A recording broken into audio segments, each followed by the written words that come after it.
Assalamualaikum warahmatullahi wabarakatuh. Nama saya Fazahum Memroyhan. Di sini saya akan melanjutkan presentasi dari teman saya yang bernama Halim untuk menjelaskan tentang prinsip-prinsip pengembangan kurikulum PAI. Saya akan melanjutkan di prinsip yang kedua, yaitu prinsip fleksibilitas.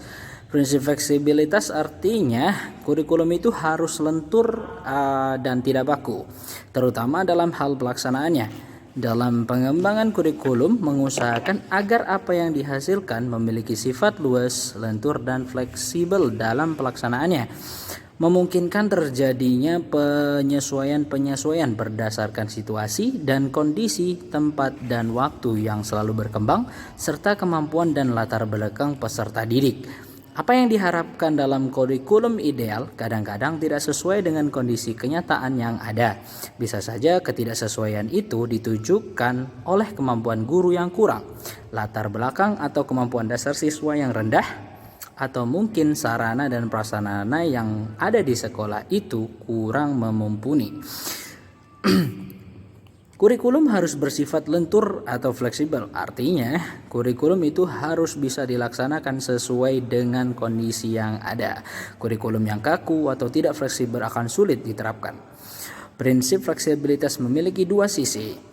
Fleksibel bagi guru, yang artinya kurikulum harus memberikan ruang gerak bagi guru untuk mengembangkan program pengajarannya sesuai dengan kondisi yang ada. Dan yang kedua, fleksibel bagi siswa, artinya kurikulum harus menyediakan berbagai kemungkinan program pilihan sesuai dengan bakat dan minat siswa. Dan yang kedua di sini ada prinsip kontinuitas.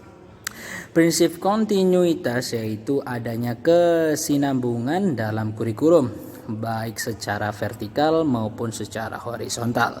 Pengalaman-pengalaman belajar yang disediakan kurikulum harus memperhatikan kesinambungan baik yang ada di tingkat kelas, antar jenjang pendidikan maupun antara jenjang pendidikan dengan jenis pekerjaan.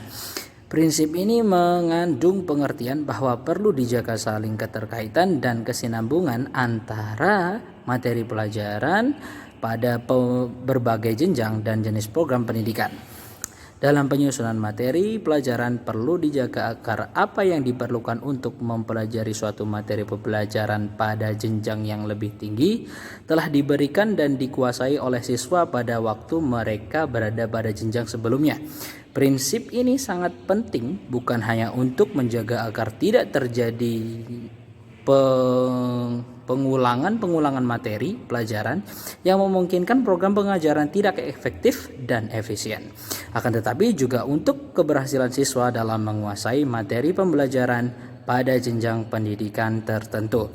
Untuk menjaga agar prinsip kontinuitas itu berjalan, maka perlu ada kerjasama antara pengembangan kurikulum pada setiap jenjang pendidikan.